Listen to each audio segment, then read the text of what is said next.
Bwana Yesu asifiwe, na wasalimu wote katika jina la Yesu. Kwa majina yangu ninaitwa Pastor Guy, mshauri wa jamii. Kwa hivyo ninawakaribisha sana katika kipindi chetu ambapo ni mashauri ya jamii, ambapo Mungu aliweza kunipa kibali kuweza kuwaongeleza wanajamii. Leo hii ninataka kuzungumza juu ya mzazi na mtoto. Sana sana ninataka kulenga upande wa mtoto.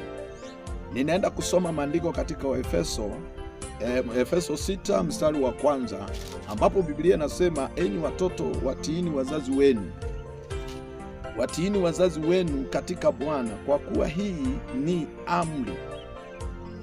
Waheshimu baba yako na mama yako. Hii ndiyo amri ya kwanza yenye ahadi, upate baraka na kuishi siku nyingi katika duniani. Mpendwa, wewe unayenifuatilia katika YouTube, nataka kukuambia ya kwamba ninataka kuzungumza juu ya mzazi na mtoto. Mtoto, wakati unapozaliwa, wazazi wako walisumbuka sana. Wakati ulipokuwa ukiwa tumboni, sengine mama yako alikuwa akijigaagaa sana. Sengine alikuwa akiumwa, akikosa kuwa na amani kwa sababu yako. Ajabu, unapozaliwa bado baba yako anakushikilia, anakusomesha, unaendelea kuwa mkubwa, amekupeleka shule, umejifunza kila kitu, training amekupeleka, kosi umepelekwa mpaka mahali umefika wewe. Sasa kile ninataka kukueleza ni kwamba ajabu inayopatikana ni kwamba wakati unapopata kazi, unaacha mzazi wako anaishi katika nyumba ile uliozaliwa ukiwa kwa hiyo nyumba ndani. Kwa mfano, nyumba anayoishi ni ya matope, chini haina sakafu, analala kwa kitanda kile cha kitambo. Lakini wewe wakati unapozaliwa, anapokutunza na umeshakuwa mtu mzima, unaenda kutafuta kazi na unapata. Sengine hata ukiwa kazini unamwambia baba, sijapata kazi, naomba unitumie pesa kwa ajili ya matumizi. Lakini baada unapotumiwa pesa ya matumizi, baadaye sasa Mungu anakufungulia, unapata kazi. Baada ya kupata kazi, wazazi wako unawatupa. Wewe unayenitazama sasa hivi na ninaongea, sengine wazazi wako hawapo karibu na wewe. Ndio maana nataka nikupe ushauri huu. Kwa hivyo mzazi wako analala kwa nyumba ya matope na wewe unalala kwa nyumba ya mawe, sengine ya ghorofa, na unahama kutoka nyumbani kwenu unaenda kujenga mahali kwingine. Kula unakoenda, jua ya kwamba hakuna baraka, na unaacha baba yako analala kwa matope. Unanunua shamba, unaenda kujenga, unatoka sasa, baba yako amekuwa mchafu, mama yako amekuwa mchafu, unamdharau.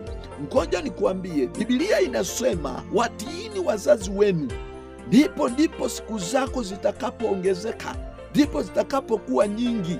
Wewe ambaye ulio manager, wewe ambaye ni mwalimu, wewe ambaye ni mtu ambaye uko mtu mkubwa katika serikali, jua uko na mzazi wako analia nje, analia nyumbani, anakula mboga kila siku, na wewe unakula nyama, alafu useme ya kwamba unaweza barikiwa. Ukweli, nataka tu nikuambie, kama hujapata ripoti kama hilo, nataka nikuambie kuna laana mbele yako inakuja. Mzazi wako hata uombe, hata ninawaambia wale watu ambaye mnaoomba Mungu, sikiliza, wale ambaye mnaomba Mungu, msidhania kwamba Mungu unayemuomba ataweza kukubariki na mzazi wako unamkataa.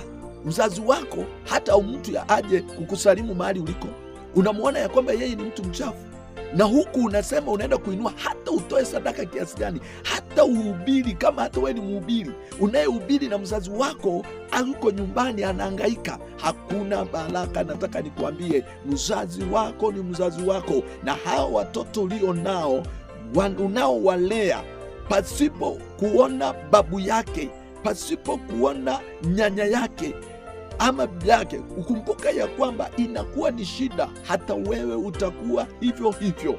Ndio maana nimeamua kukushauri ya kwamba badilika na peana maisha yako kwa Mungu kabisa. Kama umeokoka, jua hata wazazi wako wanakuhitaji wewe.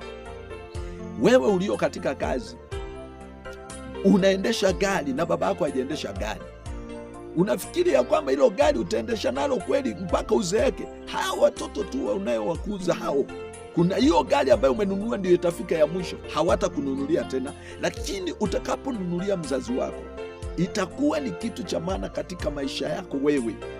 Wewe unayenitazama, itakuwa ni kitu cha maana kwako. Maisha yako yatakuwa ya muhimu.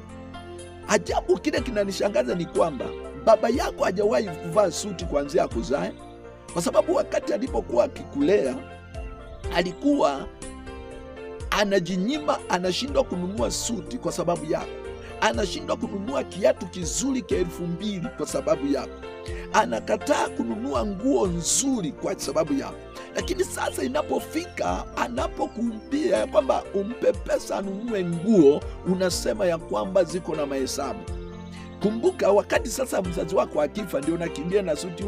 Mimi nataka sasa kuvalisha baba. Ninataka nikuambie, hapo hakuna baraka. Wewe unayenifuatilia na unayenisikiza, sikiliza, baraka haiko mbinguni, baraka iko hapa duniani.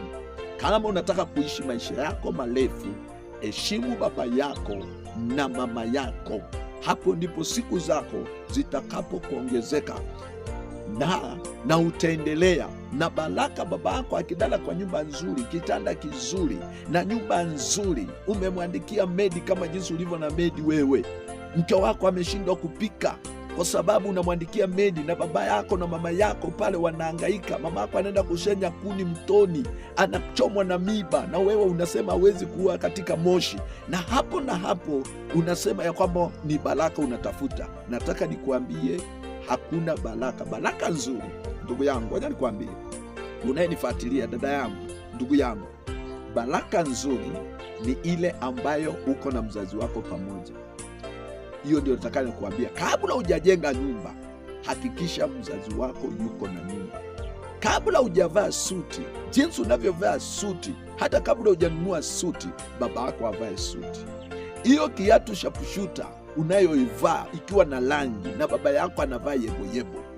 Kumbuka, siku moja itakapofika, haujui kesho yake utazeeka namna gani. Tengine sasa itakuwa ni shida kwako, na wazazi wako watakuwa wametoka duniani na watakuwa wameenda, na itakuwa ni kilio na kushaga meno, useme nitapata aje mzazi ili nimuombe msamaha. Na kama mzazi wako umemkosea, nenda ukamuombe msamaha, ndipo maisha yako yatakapoendelea kuwa makubwa. Kwa hivyo ninakushauri ya kwamba utakapoyashika haya, yatakuwa manufaa kwako na utabarikiwa na utakuwa mtu wa maana. Ninaitwa Daniel Gai ama Pastor Gai. Utanipata kwa YouTube. Pale kwa YouTube jina limeandikwa ya kwamba Mashauri ya Jamii, na Mungu aweze kukubariki. Na barikiwa na Bwana, na Mungu akubariki sana. Asante.